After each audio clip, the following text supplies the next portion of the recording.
Now listen, Mike, you bigoted, ignorant... Look, I'll try to get through to you, but I don't think I can because you haven't the vaguest idea what the stakes are over there. Now, here's a country surrounded by 5 Arab nations ready to shove them into the Mediterranean. No guns, no tanks, no friends, nothing. People fighting with their bare hands for a little piece of desert. Because it's the last place on this whole earth that they can go to and try to live in. And why did you come back? Wouldn't they let you play captain? You know me too damn well. You don't know me at all. You don't give any of the rest of us credit for being human beings. I saw Dachau too, remember? If anybody ever deserved a home on the basis of sheer gallantry, those poor devils from those camps. And you have friends too, Mickey, although it'll probably upset you to find it out. And they'll ring every doorbell in Washington from the White House down, if it'll help. And I'll raise such a stink they'll go in and out of the State Department with gas masks. But what about you? Are you too big to go back and help your own people unless they bow down and kiss your West Point ring? Oh, Mike, get off my back. Oh, what happened to that insubordinate SOB that jumped out of one of my planes over Normandy? Won the Distinguished Service Medal. Are you proud of that medal and ashamed you might win the Star of David? Stand up and be counted, Mickey. There's a lot of us will stand up with you. L'chaim. 92 years ago today, the 7th of July, 1937, saw the issuance of the final report of the Palestine Royal Commission, better known to history as the Peel Commission. The Balfour Declaration of 1917 was, of course, the first time the British administrators of Mandatory Palestine had officially expressed the view of His Majesty's government that at some indeterminate future date, the Jewish people ought to have a dedicated homeland within the same region where the ancient Jewish kingdoms of biblical times used to exist.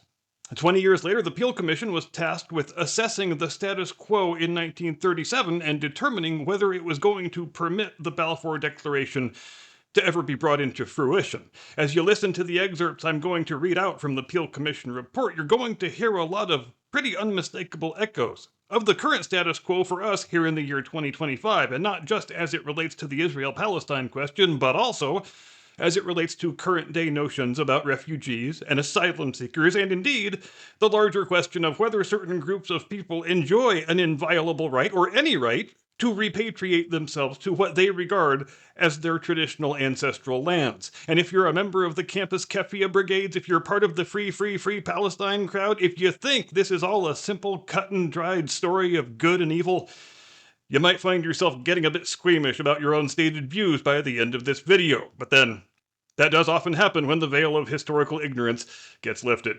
It's Monday, the 7th of July. This is Curmudgeon's Corner.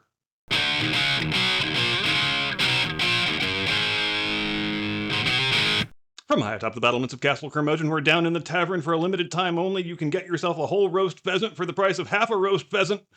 Act now while supplies last. Good afternoon, Mr. and Mrs. America and all ships at sea. Welcome to Curmudgeon's Corner.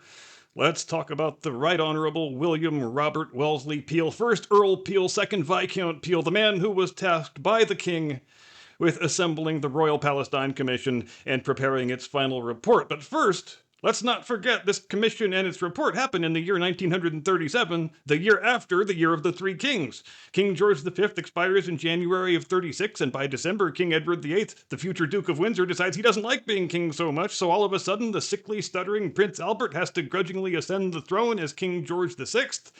And the order to assemble the Peel Commission is really one of the first major acts that he undertakes during his unplanned, unintentional, accidental reign. And why was something like the Peel Commission needed in the year 1937? I am glad you asked. It was needed because the status quo had changed quite a bit, and not necessarily in a good way, in the last several years. There's a common perception, I think, that the flood of Jewish immigrants from Europe to the Holy Land began immediately with the issuance of the Balfour Declaration in 1917, but that's not quite right. There were Jewish immigrants, to be sure, but it was more of a trickle than it was a flood. Generally speaking, European Jews preferred being European and didn't have any particular desire to relocate to their ancestral homeland. But that all changes in a pretty big damn hurry in 1933 when the National Socialists take power in Germany. There are something on the order of 500,000 Jews in Germany at that point, and most of them were not born yesterday. Most of them conclude pretty quickly that, yeah, we probably want to go live somewhere else now. And is the Holy Land their first choice? It is not. Not by a long shot. The United States is their first choice because obviously it is. But President Franklin Roosevelt says, nah, dude, I don't want us getting inundated with a flood of refugees and asylum seekers. The hell with that. Can't you see we're in the middle of a depression over here? And he effectively slammed the door shut to Jewish immigration, and it didn't reopen for a dozen years until after the war, which is to say, to the extent that there was a huge influx of Jewish refugees into the Holy Land during the mid to late 1930s, it's because they first got turned away by the United States. But strangely, nobody ever calls FDR a xenophobe or an anti-Semite. So lots of Jews start flooding into Palestine, and the Arabs who are already there say, who the hell invited all these damn illegal alien boat people? So you start getting the first modern-day instances of violent conflict between the Jews and the people we now call Palestinians, and then it culminates in a 6-month general strike where the Arabs declare, we are just not going to go to work until you get rid of all these damn Jewish illegals. So the king goes to Lord Peel and he says, Lord Peel, I want you to go down there and figure this shit out, write me a report on what the hell I should do about it. And Lord Peel's conclusions on the genesis of the Arab revolt were as follows, quote, first, the desire of the Arabs for national independence.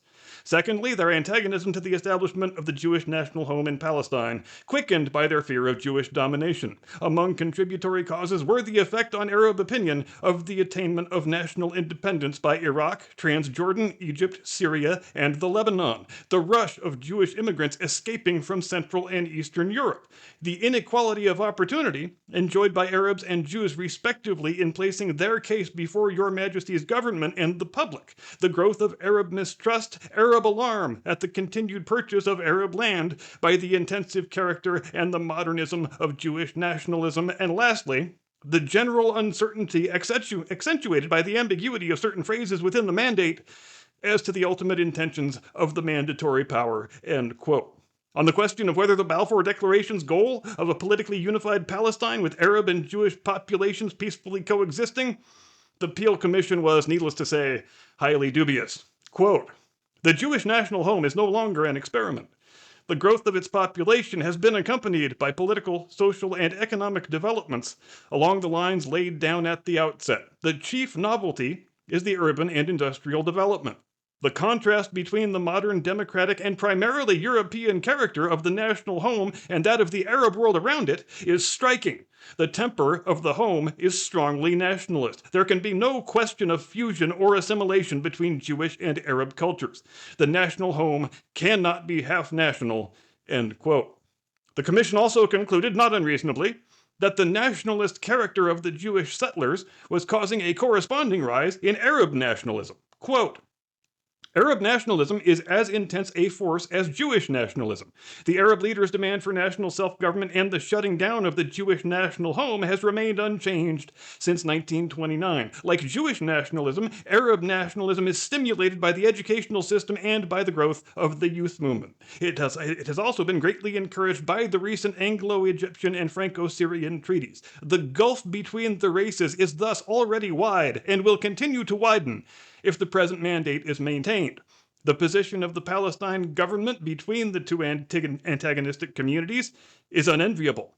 There are two rival bodies, the Arab Higher Committee allied with the Supreme Muslim Council on the one hand, and the Jewish Agency allied with the Vad Leumi on the other, who make a stronger appeal to the natural loyalty of the Arabs and the Jews than does the government of Palestine. The sincere attempts of the government to treat the two races impartially have not improved the relations between them, nor has the policy of conciliating Arab opposition been successful. The events of last year proved that conciliation is useless, end quote. In his final conclusion on the possibility of Jews and Arabs ever coexisting cooperatively within the confines of a single nation state, Lord Peel did his level best to dump a bucket of cold ice water over the head of anybody who was still clinging to that particular forlorn hope. Quote, an irrepressible conflict has arisen between two national communities within the narrow bounds of one small country. There is no common ground between them. Their national aspirations are incompatible. The Arabs desire to revive the traditions of the Arab Golden Age. The Jews desire to show what they can achieve when restored to the land in which the Jewish nation was born. Neither of the two national ideals permits the combination in the service of a single state, end quote. And Lord Peel wasn't just painting a depressing picture for the sake of painting a depressing picture here. Rather, He was trying to accentuate and underscore his bottom line conclusion, which was that the only conceivable path to any sort of peaceful coexistence was going to be through partition. He made no suggestions regarding what that partition ought to look like because that was not part of his remit. That task was handed to the Woodhead Commission, who drew some lines on the map and submitted their own plan to the king the next year in 1938, by which time, of course, Austria and Czechoslovakia had ceased to exist and been subsumed into the German Reich, which sent their Jewish populations fleeing for the Holy Land just like the German Jews had already done a few years previously. And also by which time the British were attempting to put themselves onto a war footing since they saw a fairly strong possibility by that point that they would be at war with Germany by 1939. And as you were listening to those excerpts from Lord Peel's report, those words that were written nearly a century ago, I'm sure you had the thought, as I did, that, wow, all these analyses are just as valid in the year 2025 as they were in the year 1937, because they totally are. When Israel declares its independence in 1947, the territory they claim is the same territory allocated to them by the Woodhead Commission. And yes, if you're one of those dumbass college kids running around cosplaying as a Muslim terrorist, chanting slogans whose meanings you don't even faintly understand, pretending there's a good guy and a bad guy because you don't like having to think too hard about complicated questions, well, good luck reconciling yourself to the fact that the side you support so enthusiastically hates the other side because they view them as a bunch of illegal alien interlopers. But hey, I guess if you can unironically march around with a sign that says Queers for Palestine on it, this has all probably sailed well over your stunted little head because higher education sure ain't what it used to be. I'm done, that's all I got. See you next time. Get off my lawn.